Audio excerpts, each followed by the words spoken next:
What ho, knave! Dost thou wish to deliver thy love letter to Princess Annette? If you do, you'll be in for a fight. Because this is Love Letter. Honestly, one of the simplest games I own, and it's usually hot and contested between the players because this is one in which the rules aren't hard, it's just cutthroat. So today we will be getting into how to set up, how to play, and how to win your own love letter. In this game, you are one of Princess Annette's suitors, and you are trying to deliver her a love letter. Whoever delivers the most love letters to the princess is the winner. And basically, this is a very quick game. You will probably play this in 20 to 30 minutes at the most. But there are a number of cards that do different things, and we're going to talk about each one of them in this game. There are 8 different cards. There are duplicates of several of them. But we're going to talk about each of those cards and what they do. But as far as setup goes, all you're going to do is you're going to shuffle up the deck. Depending on how many players you have, if you have 2 players, you're going to remove 3 cards and set them out of the game. If you're playing with 3 to 4 players, you're going to remove 1 card and set it out of the game. You're going to deal 1 card to each player. Once you've done that, you are set up and ready to play.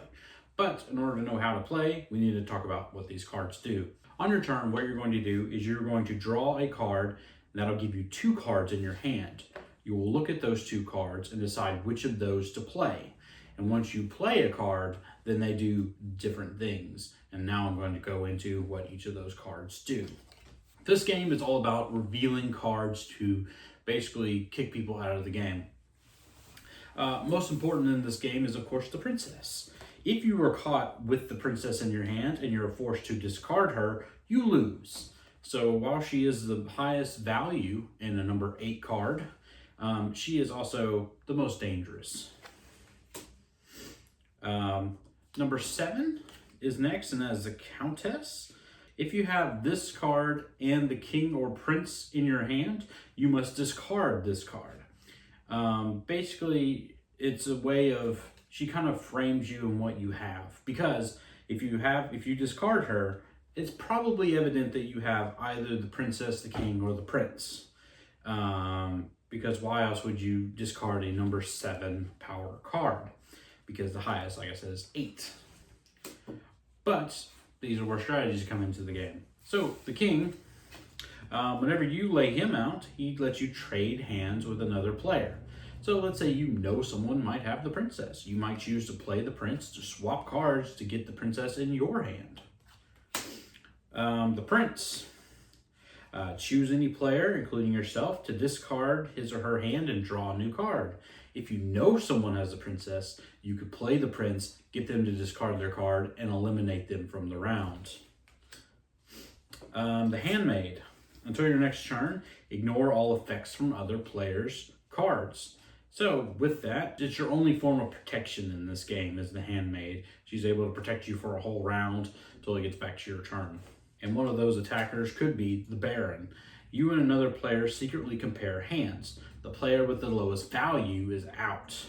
So, you know, if you had the princess in your hand and you chose, let's say anyone else, then you would show hands with each other and then that person would be eliminated.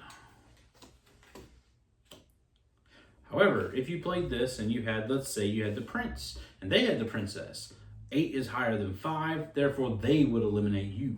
The priest. Number 2, it lets you look at another player's hand. Pretty straightforward.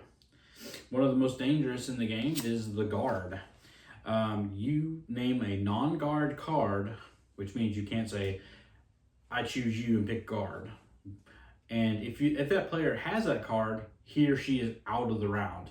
So if I know that another player has, let's say, the prince, I could say, hey, John, I think you have the prince.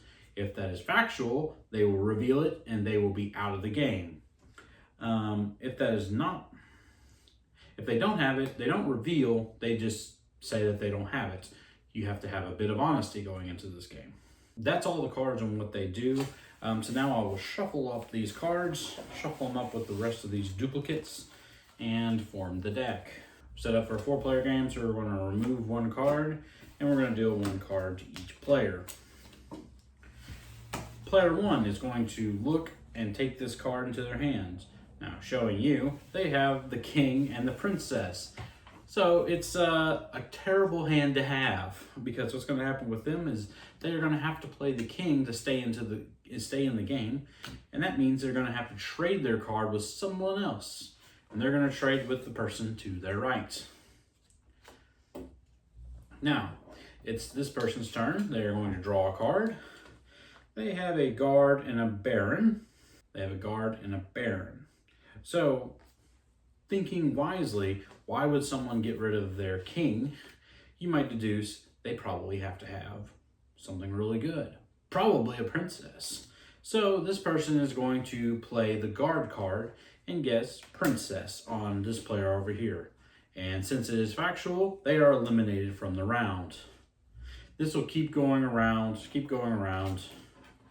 until everyone has been eliminated from the game except for 1 player. That player is successful. They get a love letter. In a 4-player game, you need to get 4 love letters to win the game. In a 2-player game, it's 7 tokens. In a 3-player game, it's 5. And in a 4-player game, it's 4. Whoever gets the number of love letters that they need wins the game. It's that easy. It's a lot of fun. I really enjoy this game, and I think you will too. And we'll see you next time, because that's the way we roll. 18. Happy Valentine's Day.